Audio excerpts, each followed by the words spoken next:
A landmark announcement from last week is set to reshape market access strategy in Southeast Asia. Singapore's Health Sciences Authority and the Malaysian Medical Device Authority have officially launched a joint MedTech pilot program. This initiative is designed to create a streamlined, fast-track registration pathway between the two countries. For years, companies have viewed ASEAN as a fragmented market, requiring separate, lengthy, and costly registration processes for each member state. This move signals the most significant step yet towards harmonized regional approvals.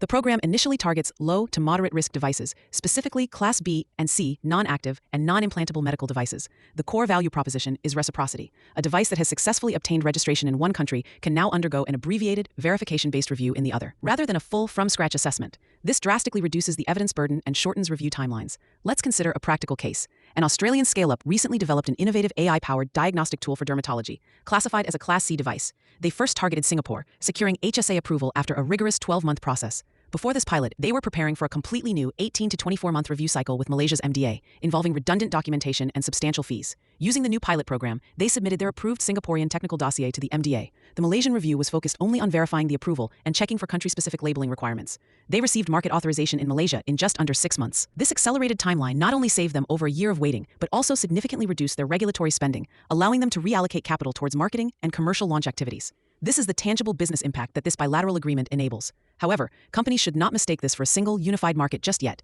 There are critical nuances to navigate. For instance, post-market surveillance and adverse event reporting protocols remain distinct. Companies must maintain separate compliance systems for both Singapore and Malaysia.